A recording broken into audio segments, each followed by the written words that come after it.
It's one of those big questions, a real head scratcher. What if we weren't the only humans to make it? What if the Neanderthals, our close extinct relatives, had survived? They disappeared around 40,000 years ago. But in this story, they don't. They hang on, they adapt, they live alongside us right up to today. Think about that for a second. Two intelligent human species sharing one planet. It changes everything: history, culture, technology, even how we see ourselves. This wouldn't just be a small detail, it would be the defining fact of our world. Um, let's go back to the beginning of this alternate timeline, back to the Ice Age. Small bands of Homo sapiens are moving out of Africa. They're heading into Europe and Asia. And who do they find there? The Neanderthals. They've been there for hundreds of thousands of years. This is their home. In our world, we eventually replaced them. We don't know exactly how. Maybe we outcompeted them for food, maybe we brought new diseases, maybe we were just better at organizing in larger groups. Or maybe we just absorbed them through interbreeding. Most likely it was a mix of all those things. But in this world, that doesn't happen. The Neanderthals hold their ground. They're physically stronger than us. Their bodies are compact, built for the cold. They have huge chests and powerful limbs. A single Neanderthal is a much tougher opponent than a single sapiens. Their brains are also slightly larger than ours on average. That doesn't mean they were smarter, just that their brains were structured differently. They were brilliant hunters, masters of their environment, so the first few thousand years of coexistence are tense. It's not a single war, it's a long, slow process of contact. There are borderlands. There are skirmishes over hunting grounds in the valleys of ancient France or the plains of Germany.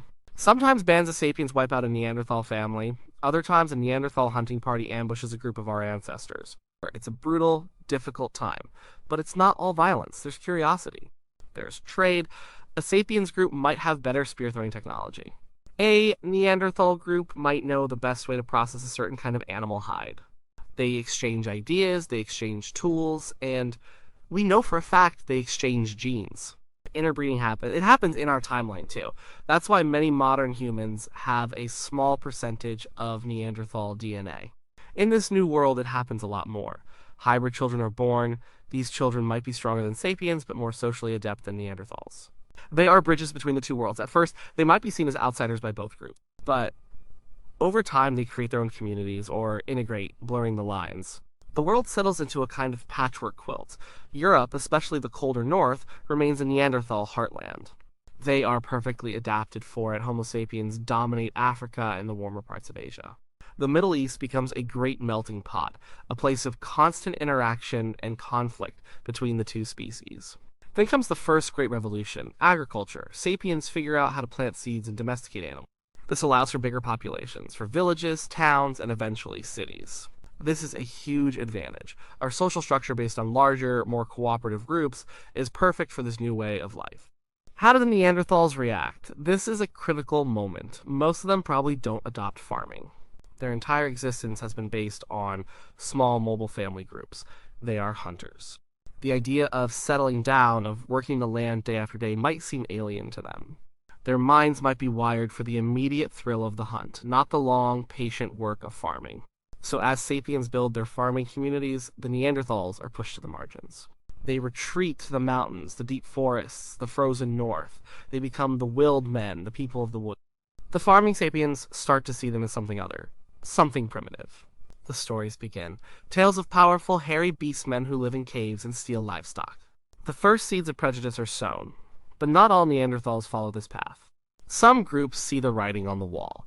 They adapt. They start their own small farms, perhaps focusing more on animal herding, which is closer to their hunting lifestyle. Others integrate into sapiens towns. Their physical strength makes them valuable laborers or guards.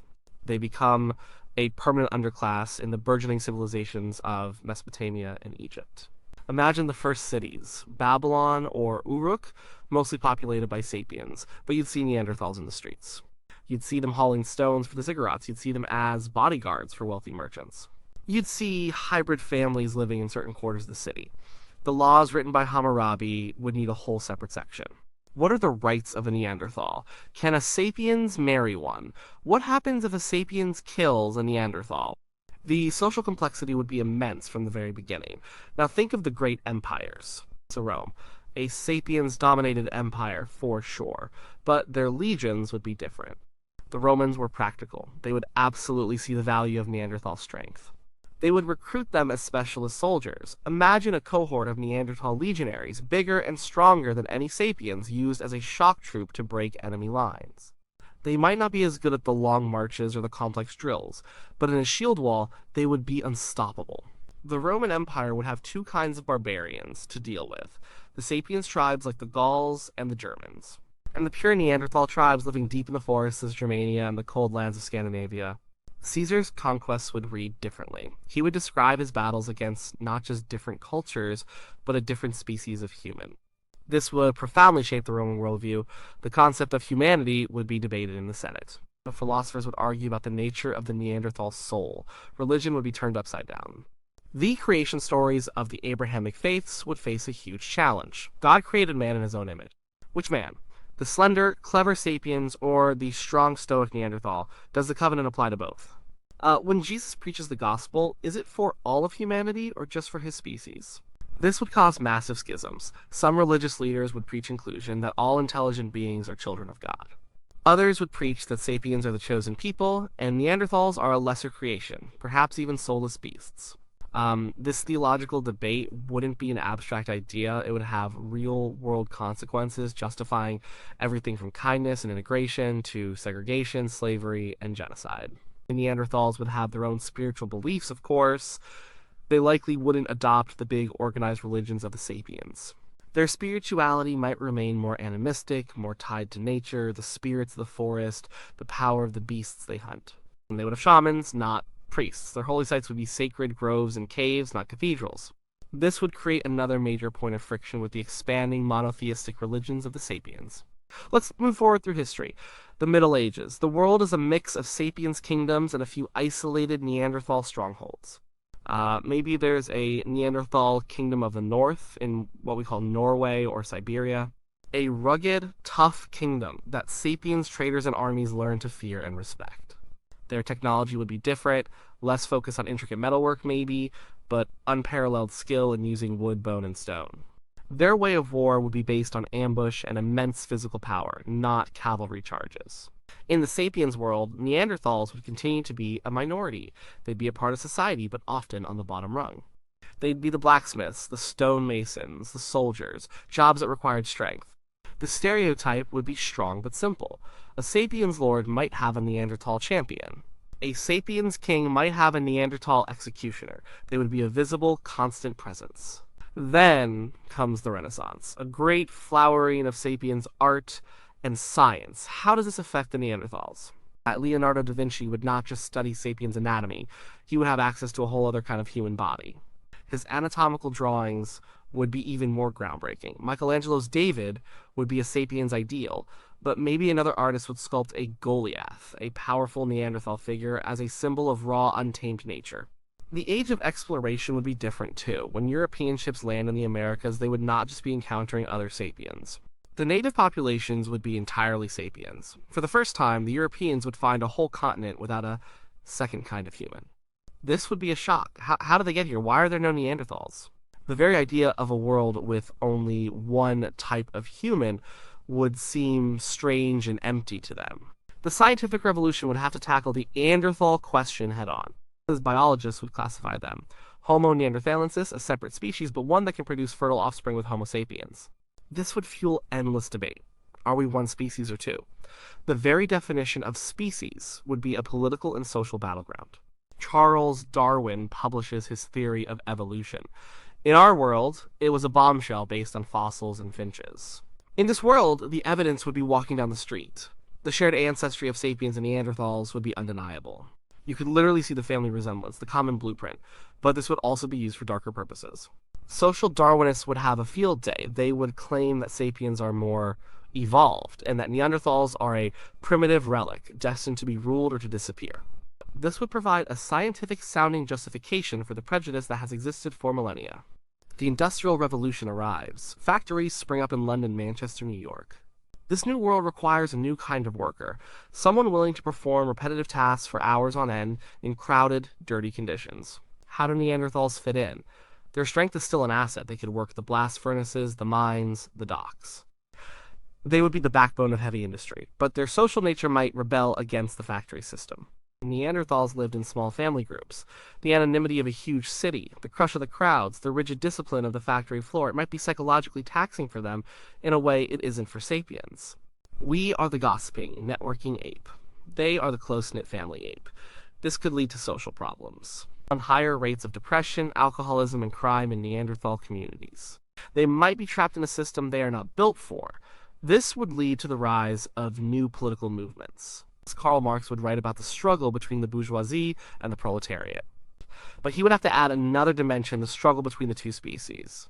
Would Neanderthal workers unite with sapiens workers? Or would factory owners exploit the differences, paying Neanderthals less and using them to break sapien strikes?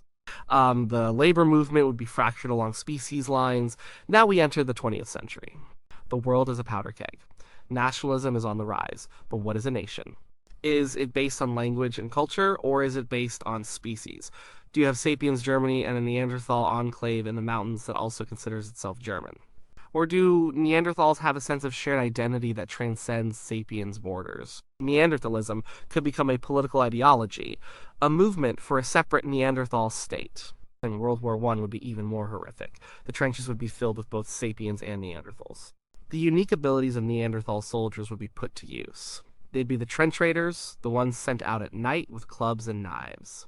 Their ability to see better in low light would be a tactical advantage, but the losses would be devastating for their already smaller population. The rise of fascism in the 1930s would take on a terrifying new dimension. The Nazi ideology of a master race would have a clear target.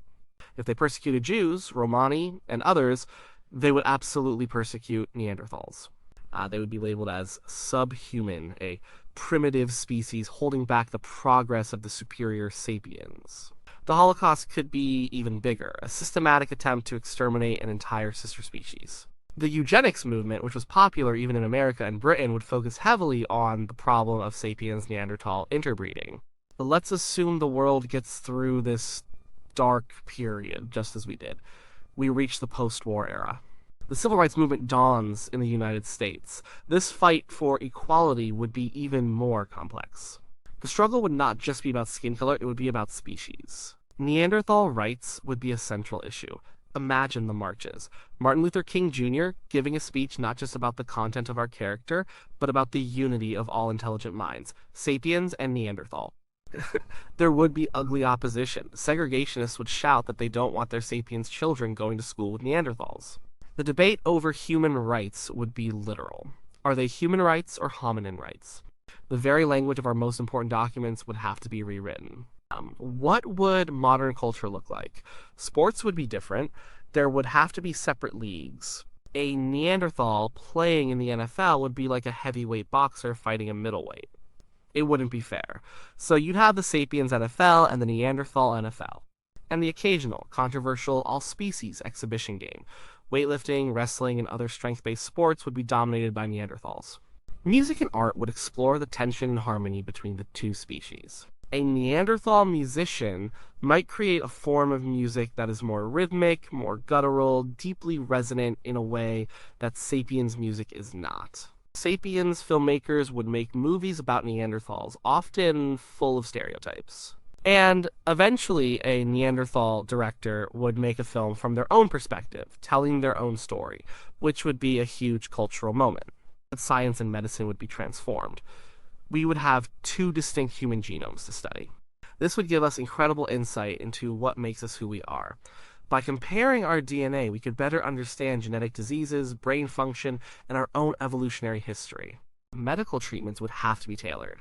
A drug that works on a sapiens might have a different effect on Neanderthal physiology. Today, in our alternate present, the world would be a noisy, complicated, and fascinating place. There would still be prejudice. Species-based slurs would be a sad reality. There would be political parties dedicated to Neanderthal separatism. There would be ongoing debates about affirmative action for Neanderthals in universities and jobs. There would be hybrid celebrities navigating a world that constantly tries to put them in a box.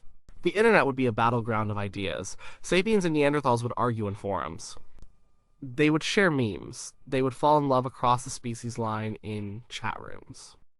They would also spread hate and misinformation about each other. Our biggest challenges would be seen through a two-species lens. Climate change. Would the Neanderthals better adapted to the cold, be more worried about a warming planet than us? Of global pandemics. A virus might affect one species more than the other, leading to paranoia and blame. The exploration of space would be a symbol of either our unity or our division. Would the first crew to Mars be a mixed crew of sapiens and Neanderthals, a powerful statement that we are all in this together? Or would it be a race, with sapiens and Neanderthal nations competing to get there first? A Neanderthal's robust body might even be better suited for the rigors of space travel and different gravity. But the most profound change would be internal. It would be in our heads. We, Homo sapiens, have grown up as the only game in town. We call ourselves mankind. We see ourselves as the pinnacle of creation, the sole possessors of high intelligence and consciousness on this planet. Our arrogance is boundless. If Neanderthals had survived, that arrogance would be impossible. We would never have been able to see ourselves as the sole special creation. We would have grown up with a constant living reminder that we are just one branch on the family tree. We would have a neighbor, a competitor, a partner, a friend, a rival who was just as human as us, but in a different way.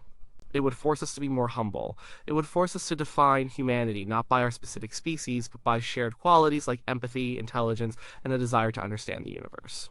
The presence of another would force us to look at ourselves more clearly. Would we have been better for it? Would the constant competition have made us more violent and tribalistic? Or would the daily need to cooperate and understand a different mind have made us more tolerant and wise? It's impossible to say for sure, but it's a powerful thought. The world would be richer, more complex, and more dangerous. We lost a brother, a cousin, another way of being human 40,000 years ago. We'll never know what kind of world we would have built together. We are left alone, with only their ghosts in our DNA to remind us of what could have been. And that loneliness has shaped us in ways we can barely even comprehend.